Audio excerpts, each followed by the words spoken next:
This is season 3 of The Sweater with Kathleen Dames. I'm your host, Kathleen Dames, and over the course of our 12-week season, we will knit basic cable together. An awesome worsted weight cabled pullover. Hello, my friends, and welcome to season 3, episode 10 of The Sweater with Kathleen Dames. 10, woo! We are doing the finishing work, if you're keeping up. If you're not keeping up, remember, it's okay.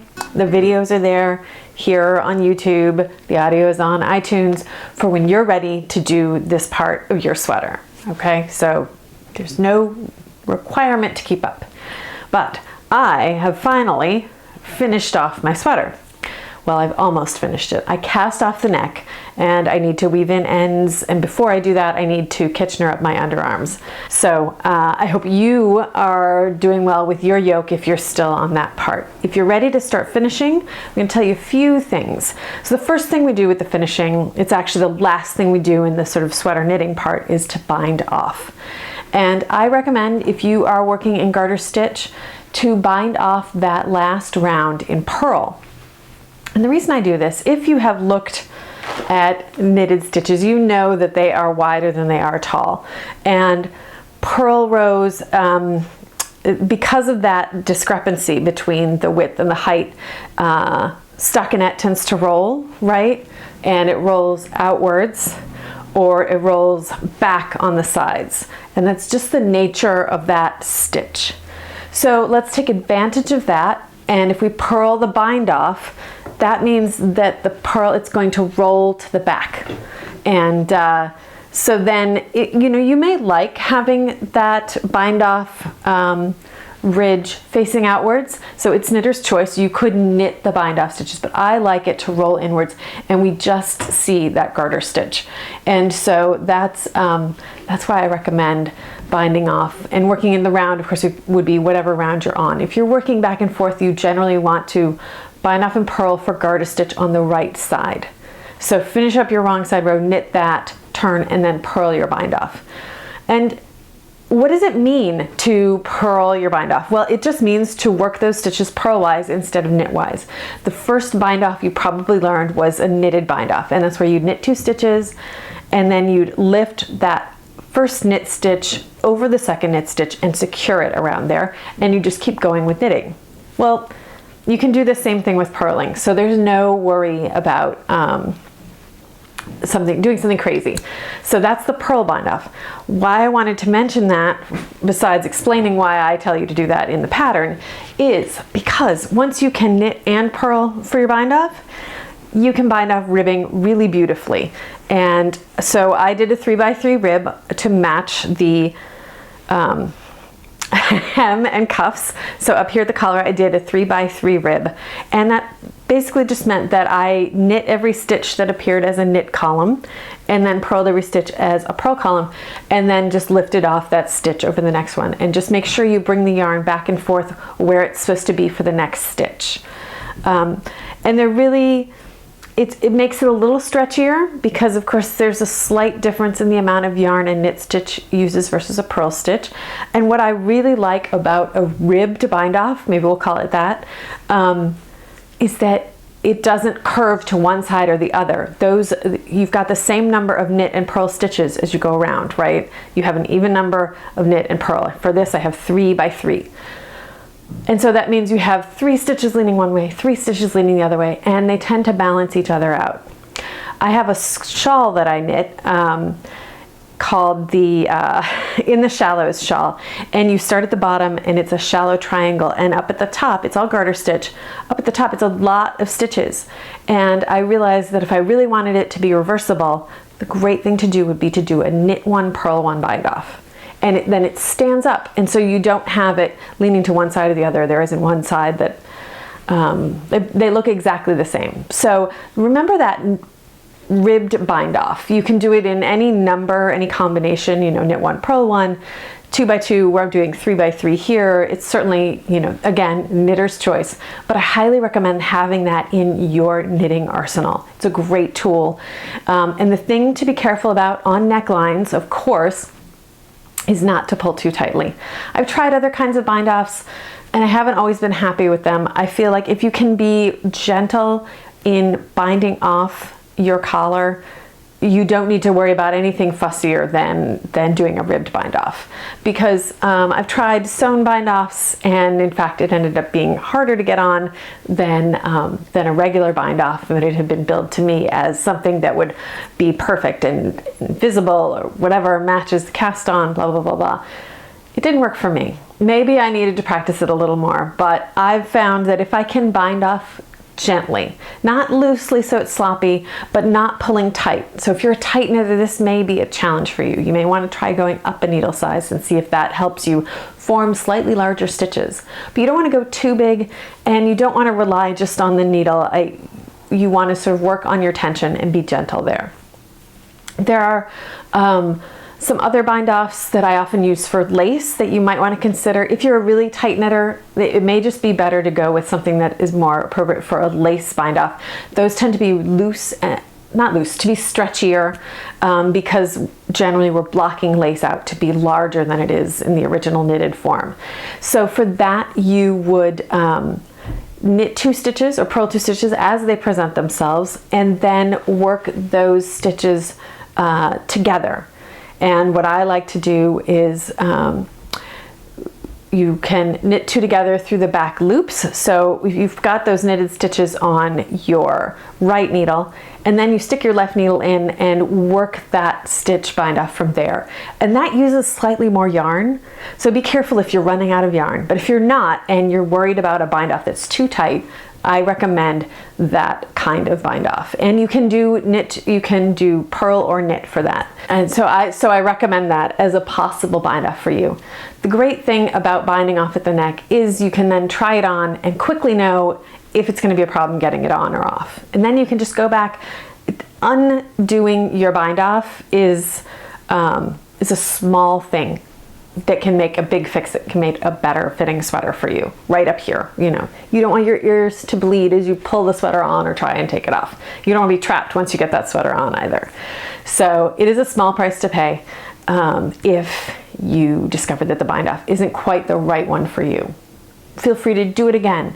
You may want to not break the yarn and pull it through that last stitch when you're binding off. You may want to sort of put a pin in it, double check it, put it on, make sure you can get it over your head before you actually do that finish. Okay, so speaking of finishing, if we've bound off all your stitches, what do we need to do next? Some people might like to weave in their ends, but I recommend waiting and doing the ends all at once. So the next step for me is Kitchener stitch. And you remember I've got my stitches hanging out on some waste yarn. Because I'm doing stripes, I finished on a master color, which is the scrimshaw, and I'm doing these 1-row stripes, and I'm going to do the Kitchener stitch row in Au Naturel. So I will be continuing that stripe pattern. And when we Kitchener stitches, we are creating a new row of stitches, an entire row of stitches sort of sewn in. And we're weaving back and forth, and we're creating that row between the stitches, and they're meeting head on, and we're creating this nice seamless spot here. There's no rubbing or chafing, there's no seam. It's really comfortable under your arms, up in the armpits, which can be very sensitive. So you don't want to have something hard and firm there. You want it to be the nice, smooth, flexible knitted fabric that we've been talking about all along. So to work the Kitchener stitch, you're going to put all those held stitches back on the needle. And I'm using some DPNs here because, I hate to say it, but my needle broke. The needle I've been using for this sweater, it was apparently on its last legs. So the good thing is the DPN can certainly hold the, I believe it's 18 stitches that I have here for the underarm. And you want to make sure that they're matched up. Of course, they should be matched up from when we put the yoke together, when we joined all those stitches together. They should be in the right spot. And you're going to put them all on 2 needles or on both ends of your, if you're using a longer circular needle. And then we're just going to weave them head to head. And the great thing about Kitchener is once you master it, it's kind of like riding a bicycle. That's my experience anyway. Yes, I have all the stitches on one needle here. And I think for me, it finally clicked for me about Kitchener stitch when I realized that there are basically two moves, because you have to go through each stitch twice. If you look closely at knitting, the yarn, it makes these loops and it goes in and out and it goes through each stitch twice. And so that's why we have to do the two moves of Kitchener. So through the magic of editing, I've got all of my stitches on the needles and I'm going to be able to start working my Kitchener stitch. So the thing to remember is that there are basically two moves. You go through each stitch twice. With Kitchener stitch, I begin with the second move. That's how I think of it. But I begin, because I think, do I begin with the second move? That's how, oh my God. Okay, so there are two moves in Kitchener stitch. There's the first time you put the yarn through a stitch, and then you have to go up to, you go from top to bottom is how I think of it. I've got the two needles, one is on top and one is on the bottom. So you go through the bottom stitch, then you go through the top stitch, then you go back through the bottom stitch and take that stitch off because you've done it twice. And then you go through the next stitch. So you're really following that path of knitted yarn through two sets of stitches. So we begin by, and we're working in regular stockinette fabric. So this is the needle direction and the rhythm, I guess we'll call it, for working a stockinette weave. So we go through the bottom stitch purlwise, and then we go up to the top stitch and go through knitwise. And the top, we're looking at the back of the stitch. So that might help you when you're thinking about whether you're supposed to knit or purl. It is a little bit of a challenge. Okay, and then we come back, always making sure that the yarn stays under the needles so that it's not wrapping around and creating new stitches. By new, I mean additional stitches. We're just weaving between the two. And when you're looking at your bottom needle, or right now it's sort of the front needle, we're gonna go in as if to knit, and that's because we're making a knit stitch. And we're at the right side of the work. Okay, and then we jump that stitch off the needle. But before we can go to the back and jump the next stitch off, we need to go through this next stitch purlwise. And so it's sort of purl, purl, knit, knit. We'll go to the back and through that first stitch that's already been treated once, as if to purl, because that is the wrong side of the fabric. And then through the next stitch knitwise. And you really will start to develop this rhythm. I'd like to say that you don't need to pull too tightly, but don't leave it really loose. The great thing about doing the Kitchener stitch is you can go back afterwards and adjust the tension, because especially when you're learning how to do it, you may pull too tightly, you may pull too loosely. Leave yourself a nice tail coming out from the beginning, and you'll have a tail at the end, and then you can go back later and work out the tension issues so that it's even and invisible and no one will ever know where you did it, except knitters, of course, who know what you've done. Okay, so jump my second stitch off, try and keep that tail out of the way. Maybe use your thumb to hold it down, and remember that you have to do two actions on each side. So now I'm going to go through as if to purl on the front, and now I'm going to purl the back stitch and release it from the needle. So that's really all there is to it. You're just going to keep going all the way across to the end, and you want to make sure if you've purled, then you need to knit on the back, and then you come back to the front and you knit, and that comes off, and then you purl and you go back to the back and purl. And now I'm going to show that to you in close-up. We have just taken the back stitch off, so now we need to knit. Go through that stitch. Try not to catch the needle on things, and remember that the yarn should stay down sort of between the needles. Okay, so I've done a knit on the back. I need to do a knit on the front. You can see that I've already gone through that stitch once. Get to do the second time and jump it off. Pull it all the way through, pull my tension, adjust my tension a little. I want those stitches to be similar in size to the surrounding stitches. And you can see this pink yarn, I've got, these were my lifelines. These were the threads I used to hold the stitches when I was working the body and the sleeves separately. And so now I'm going to go through the front as if to purl.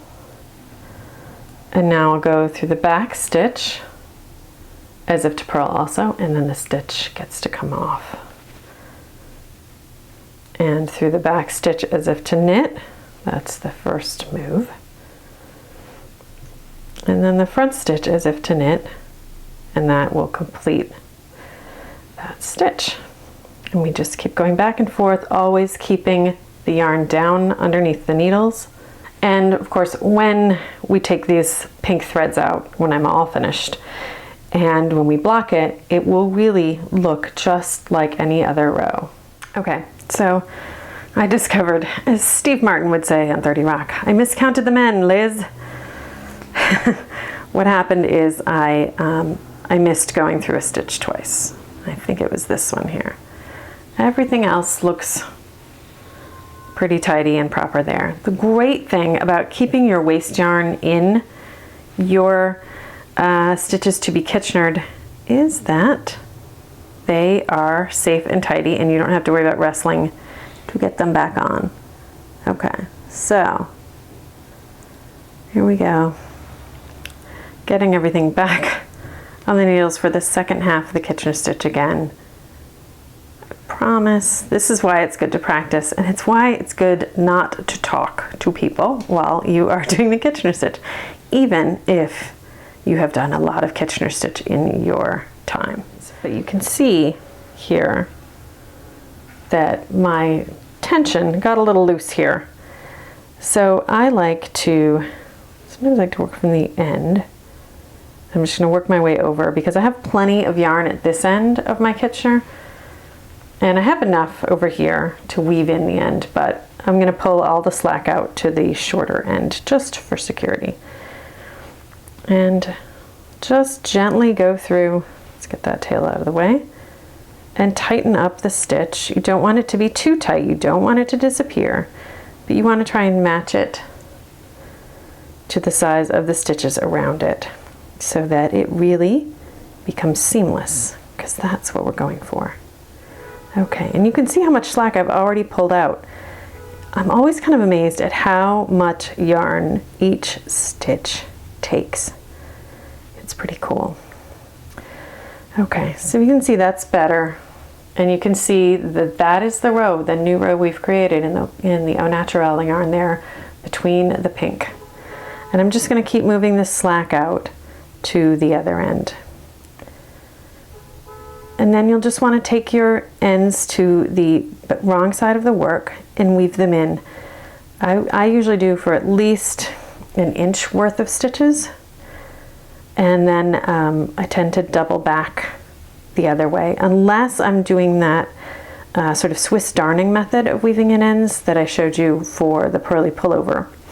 And then I just try and do maybe 2 inches along, and you don't have to worry so much about coming back, doubling back. But I do feel that doubling back when just weaving in ends is a good idea. It's always better to have more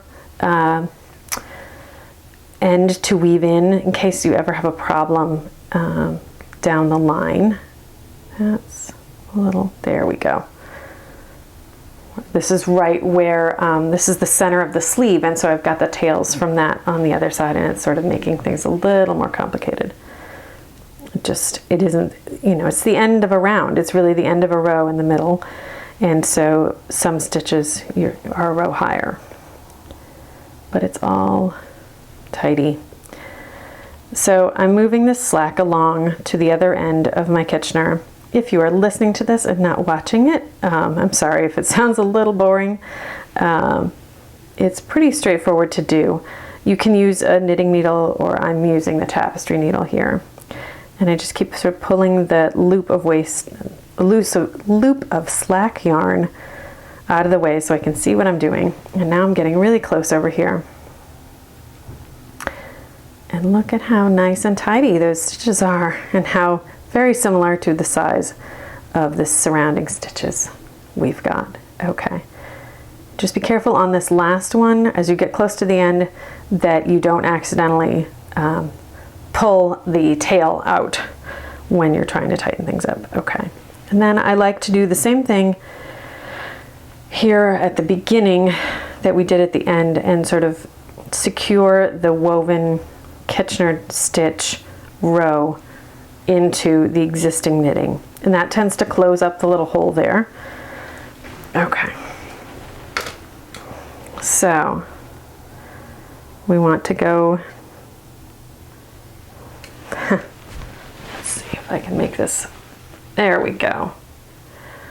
All right, I want to go through this yellow stitch, come up as if we've purled from the back, and now I'm going to go through here,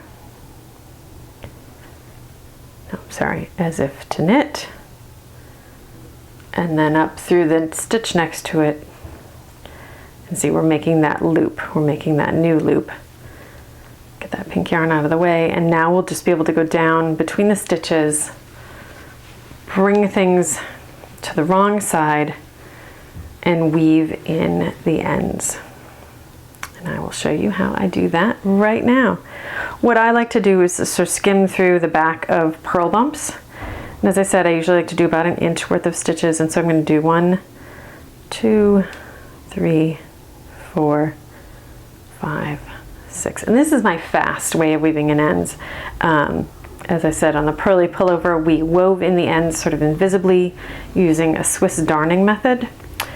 But this is sort of my lazy, quick way when I know no one's ever going to really look at the inside of the work. And then I'm going to go over here and go through another set of bumps, going back, I think turning the yarn and bringing it back the other direction helps to lock it in place. 1, 2, 3, 4, 5, and we'll do a 6th one. Okay. And be sure to sort of check your tension. You don't want this bunching up the stitches. So be sure to go back and pull it loose a little if necessary. Use your needle to loosen it up. You definitely don't want the end being woven in to affect the fabric on the right side. So this is where the end was woven in. Oop, this is where the end was woven in, and you really can't see any difference in tension here. So that's how I weave in all my ends. I do weave in all my ends before I block.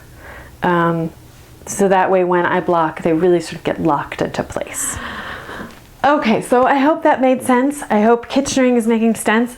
Kitchener stitching is making sense, and weaving in ends, and of course the bind off at the neck. That's the only binding off of stitches you have to do.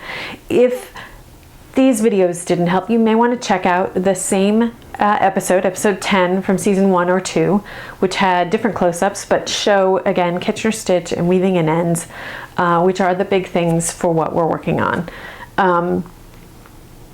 Weave in all of your ends, get your underarms Kitchenered, make everything tidy, and then next week we are going to block our sweaters and lay them out to dry in all their glory and get ready for wearing them. I am super excited to see how this looks when it's all blocked. I think it's going to look great. I'm very happy with it so far, and I hope you are happy with your sweater too.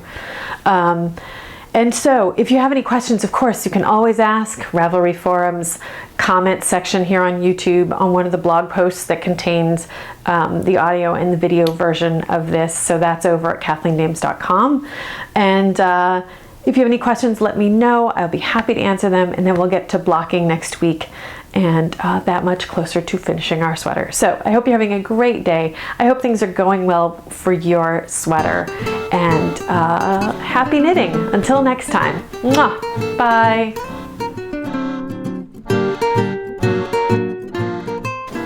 This is season 3 of The Sweater with Kathleen Dames. Over the course of our 12-week season, we will knit basic cable together. Many thanks to Jen at Spirit Trail Fiberworks, Corinna at Picnic Knits, Tara Swiger and my fellow Starship captains, and you for being part of The Sweater with Kathleen Dames. Don't forget to visit KathleenDames.com/thesweater to sign up for the newsletter. Just not a joiner? Purchase your copy of Basic Cable from my Ravelry shop anytime. Be sure to share your progress on social media with the hashtags BasicCable and KDSweater. Questions? Comments? Visit the Kathleen Dames Design Ravelry forum today. Thanks so much for joining me, and happy knitting!